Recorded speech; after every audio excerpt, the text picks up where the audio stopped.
E nós começamos mais uma edição do Liberdade de Opinião, indo direto ao Rio de Janeiro para conversar com o jornalista Sidney Rezende, que estava acompanhando a entrevista com o líder do governo na Câmara, Ricardo Barros. Não é isso, Sidney? Estava mesmo. Senhoras e senhores, bom dia. Colombo também. Ele parecia alguém que da Bahia, né? Que domina muito bem a capoeira, né? Porque foi para todo lado, né? Rabo de arraia, para cá, bateu um professor, bateu, enfim, no Supremo. Foi uma entrevista ótima. Ótima, estava assistindo sim. Pois é, o deputado disse que não há intenção do governo em furar o teto de gastos, que o orçamento aprovado recentemente servirá para ajudar no combate à pandemia, na retomada econômica. Ontem o governo e o Congresso Nacional fecharam um acordo por orçamento de 21, gastos com pandemia e programas criados para amenizar os efeitos da crise sanitária na economia, como o Pronamp, por exemplo, aquele programa de preservação do emprego com redução de jornada e redução do trabalho, esses ficam fora do teto de gastos, o auxílio emergencial também. Como contrapartida, o governo vai preservar as emendas parlamentares, o dinheiro reservado para as emendas parlamentares, 16 bilhões e meio de reais. Sidney, queria que você, a partir da entrevista dada agora pelo líder do governo, Ricardo Barros, nos dissesse se você entende que esse foi um bom acordo, se do ponto de vista fiscal ele sugere responsabilidade, preocupação, se é importante separar mesmo as duas coisas, o orçamento do cotidiano, do orçamento para o combate à pandemia e as consequências da doença. Bom, eu tenho para mim que neste tocante, né, como diz o presidente Jair Bolsonaro, o deputado Ricardo Barros poupa o meu trabalho. Porque o que aconteceu? Esse orçamento já era para ter sido discutido há muito tempo e não para ser agora, no mês de abril, se chegar a uma possível solução. E por que não fora? Porque havia uma disputa à presidência da Câmara e ele disse isso, né? Tinha Baleia Rossi, apoiado por Rodrigo Maia de um lado, e do outro lado Arthur Lira, que veio se transformar no presidente da Câmara. E o Arthur Lira, para se eleger, fez um acordo com deputados que era justamente a possibilidade de ser eleito, incluir no orçamento as emendas que agora são, de certa forma, um problema. Né? Então, ao mesmo tempo que se compreende que os deputados têm que fazer isso mesmo, buscar recursos para as suas cidades, para os seus estados, compreende-se também que isso não pode estar acima de uma solução maior em benefício do país. E aí criou-se um calo no orçamento. Como não foi discutido o ano passado, porque as partes não se entenderam e Arthur Lira teve esse compromisso, quando se passou o ano e Arthur Lira foi conduzido à presidência da casa, ele e o Rodrigo Pacheco no Senado, aí ele tem que cumprir isso e incluiu as emendas. Consequentemente, deu uma desequilibrada que vai em desacordo completo com a equipe econômica do ministro Paulo Guedes. Só que coincide essa realidade com o enfraquecimento do ministro Paulo Guedes, porque a cada dia que passa, o ministro é menos ouvido, ele é menos relevante em toda essa discussão, não deveria ser, porque o ministro da Economia, ele chegou como um super-ministro, né? Lembra-se, o Ministério da Economia foi a reunião de vários ministérios e ele foi degelando, foi diminuindo a sua força. Hoje ele fala, mas o que ele fala não se assina embaixo. Já era um pouco assim quando Rodrigo Maia era presidente da Câmara. Bom, no momento em que se discute isso, se fala o quê? Eu até aqui disse que os deputados inicialmente estavam interessados em diminuir um pouco o que representava em termos de reais, né, de milhões, as emendas, para justamente facilitar a possibilidade do presidente sancionar. Eu disse, do jeito que está, o presidente não vai assinar, e não vai assinar mesmo, na minha opinião, na próxima quinta-feira. Aí acharam esse caminho. Agora, esse caminho, ele é um pouco um cavalo de Troia, na minha opinião, e aí vai a minha crítica e a minha opinião. Por quê? Porque pela primeira vez o governo federal, ele vai ter, por decreto, condições de cancelar gastos. Você pode dizer, mas isso não é bom. Isso cria enormes dificuldades para mais adiante.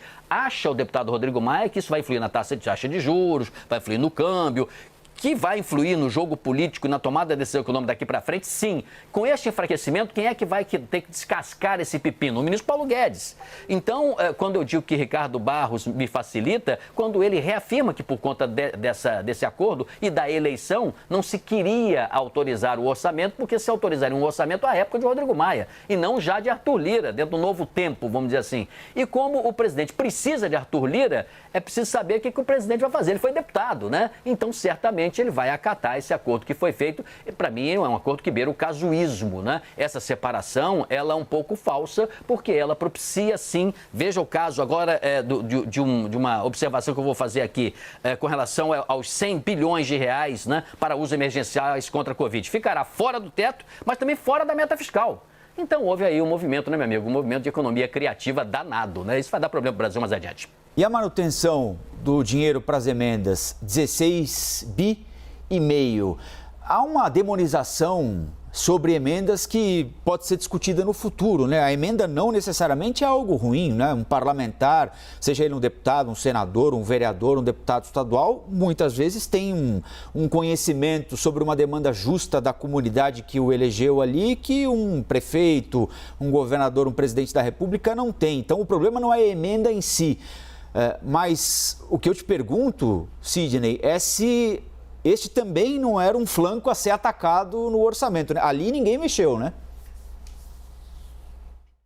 É verdade, você tem total razão e eu reafirmei isso aqui na minha resposta anterior também, que o deputado ele está lá para isso também, né? Para lutar por recursos, no caso dos senadores para lutar por recursos para o Estado e no caso dos deputados para aqueles que o elegeram, né? Para que de certa forma não é só a obra que a gente imagina fazer estradas, não é só isso, existem recursos para tudo que ajuda e muito quando eles chegam, né? Dessa forma do governo federal para os estados. Mas estamos falando aqui da possibilidade de se fazer isso dialogando com o Poder Executivo. Não se pode ser dessa forma, porque no sistema não é parlamentarista, em que a Câmara dos Deputados faz um pouco não se importando com onde é que vai ter dinheiro, como vai se pagar aquilo, como é que vai se resolver aquilo. É só chegar na hora da despesa, como na casa da gente, chegar um dos nossos familiares e dizer, não quero nem saber, meu amigo, eu vou hoje gastar tudo que eu posso aqui, fazer uma viagem bacana, vou sair por aí e depois aí vocês se virem e paguem isso para mim. Não é dessa forma. Então é preciso ter esse entendimento. Sim, emendas não são problemáticas, mas quando entram como calo, sem uma discussão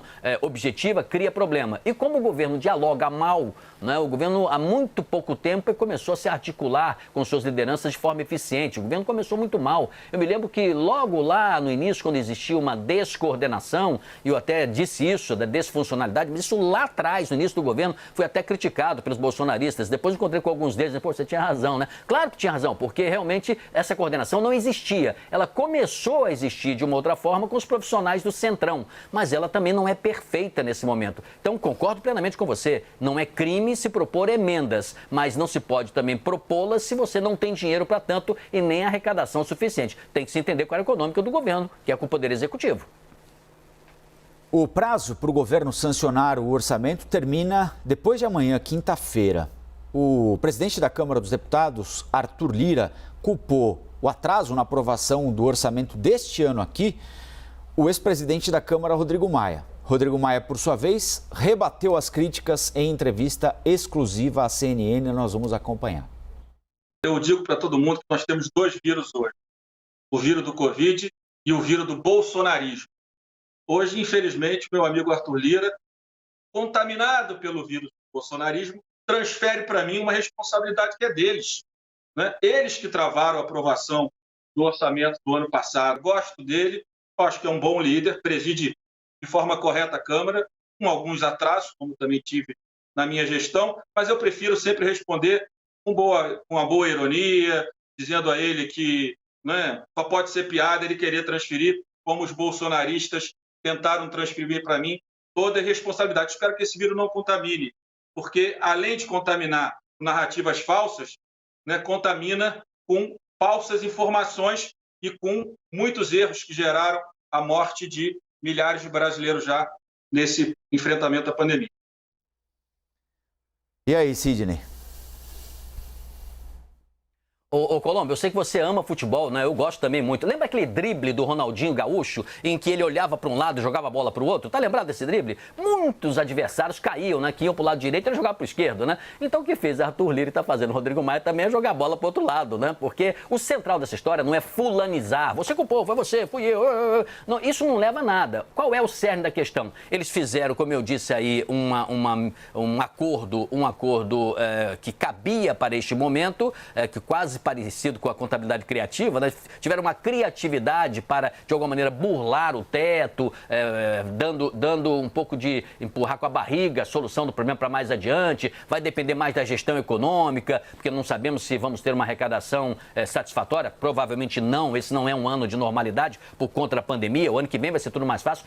Ricardo Barros, o senador, o deputado, disse isso até, né? No ano que vem, eles vão aprovar até o orçamento rapidamente. Nós teremos um quadro um pouco mais tranquilo nessa matéria de previsibilidade. Nesse momento, não. Essa discussão aí é por causa do acordo lá entre eles. Eram adversários lá, enquanto o Rodrigo Maia estava deixando o posto e o Arthur Lira, que depois o conquistou por votos diretos, né? Por conta até dos acordos que fez. Então, é um pouco como o Ronaldinho Gaúcho, olhar para um lado, jogar bola para o outro, isso só atrapalha. Para o senhor e para a senhora, para o Colombo, para mim, para todo mundo, para o cidadão, isso é uma cortina de fumaça. Isso não é o mais importante. Um novo estudo mostrou que a Amazônia registrou recordes de desmatamento em março. Na comparação com o ano passado, março de 2020, o índice supera 200%. Dados que foram divulgados às vésperas da Cúpula do Clima, que vai reunir 40 líderes mundiais. O evento, que está sendo organizado pelos Estados Unidos, é uma prioridade para o governo Biden. Ao ser questionado sobre uma possível ajuda externa para a preservação do meio ambiente aqui no Brasil, o vice-presidente Hamilton Mourão afirmou que financiamento externo é sempre bem-vindo, mas que o Brasil não pode ficar pedindo dinheiro. Vamos acompanhar o que disse o vice-presidente. A gente não tem que ser mendigo nisso aí, né? Vamos colocar a coisa muito clara. Nós temos as nossas responsabilidades. Se quiserem, né, trazer recurso, o Fundo Amazônia admite todo e qualquer tipo de doação para ele. Sidney, é importante lembrar que o Fundo Amazônia já existia, havia uma estrutura e a partir dessa estrutura o Brasil já recebia financiamento externo. O governo Bolsonaro, por meio do ministro Ricardo Salles, entendeu que o funcionamento do Fundo Amazônia naqueles moldes não era o adequado e aquilo foi desfeito. Mas nada foi colocado no lugar, não é? Pelo menos por enquanto. Como é que você avalia a declaração do vice-presidente Hamilton Mourão? Nós erramos lá atrás ao desmontar o Fundo Amazônia como ele existia, ele precisava mesmo ser reformado, nós vamos colocar outro modelo de pé, já existe um novo modelo para que outros países nos ajudem com dinheiro a preservar especialmente a Amazônia? Sobre o recorte que você fez aí do vice-presidente, olha, sinceramente, primeiro, não vamos fulanizar discussões, inclusive essa do meio ambiente, que é muito mais complexa, né, do que tratar uma pessoa ou duas. Segundo, de fato, o Brasil não pode ser mendigo nessa matéria,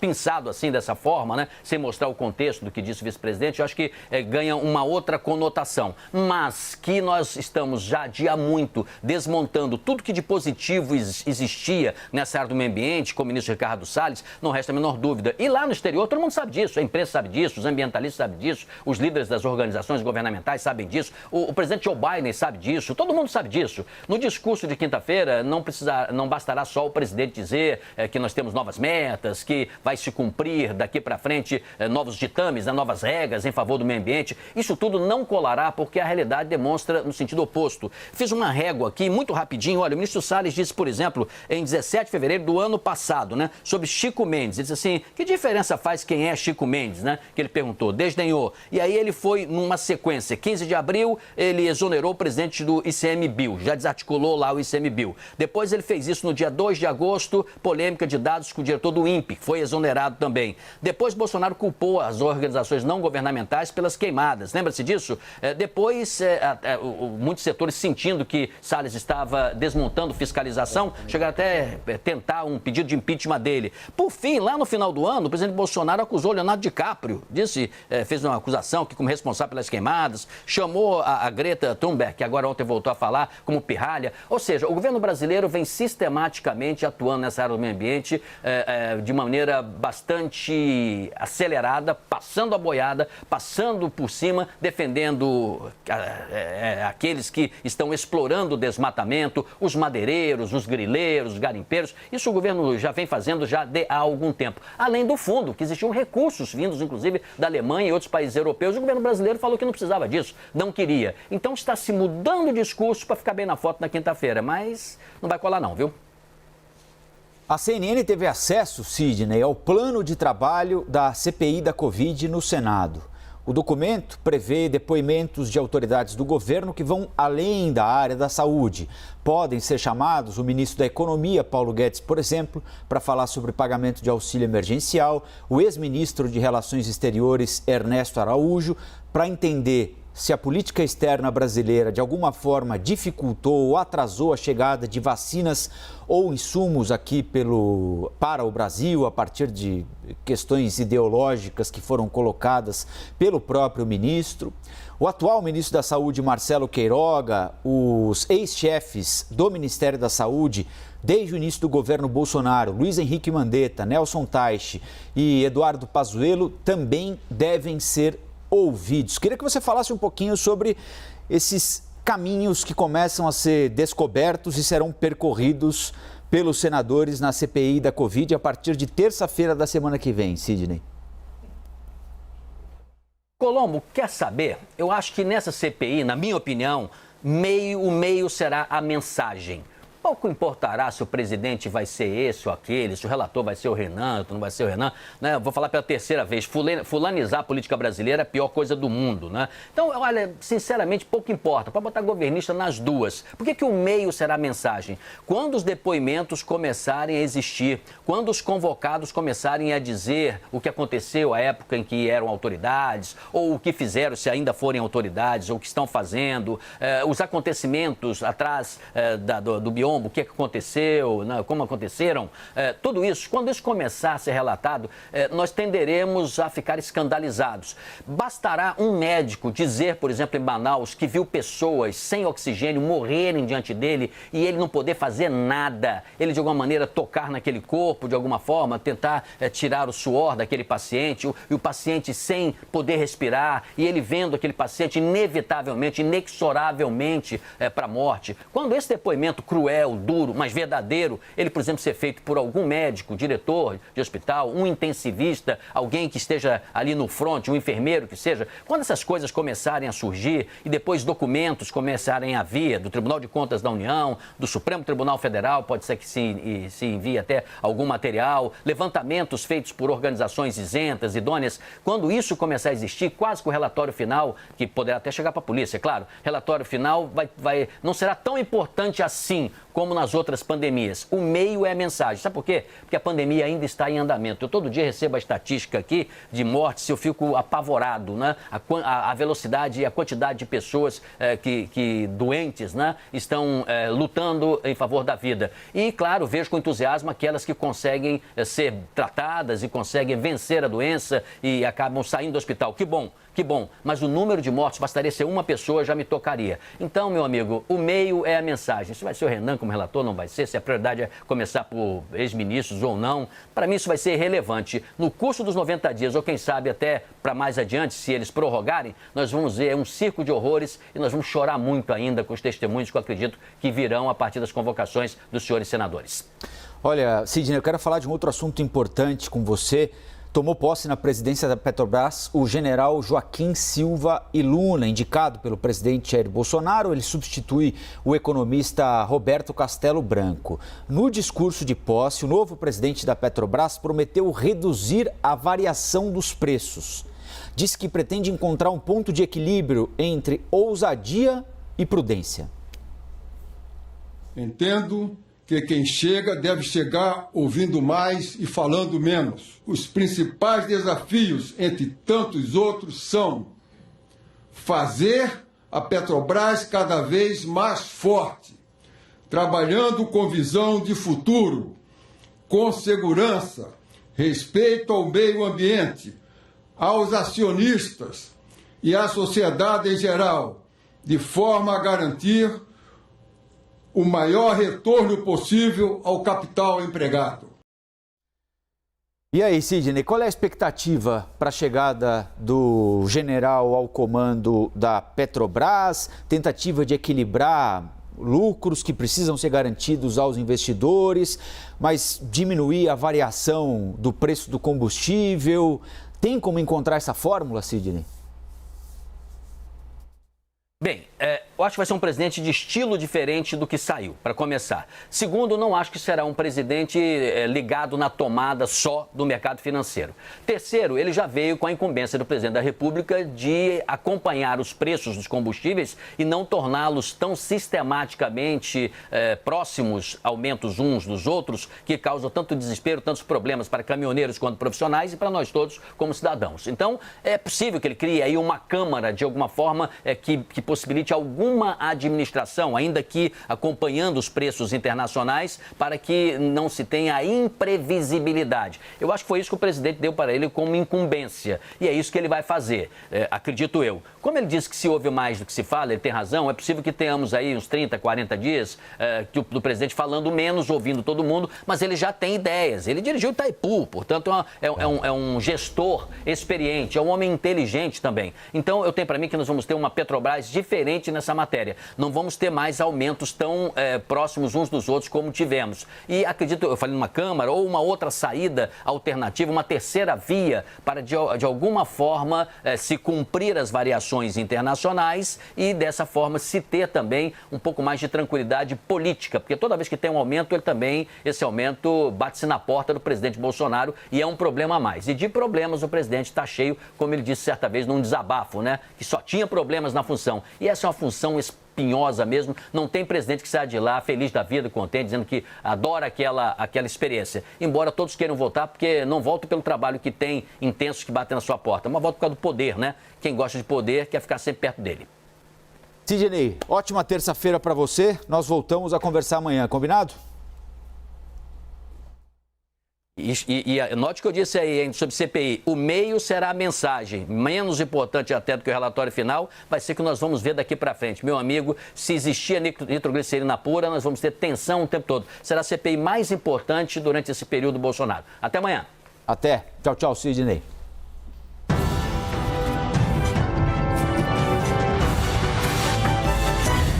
As opiniões emitidas pelos comentaristas do quadro não refletem necessariamente a posição da CNN.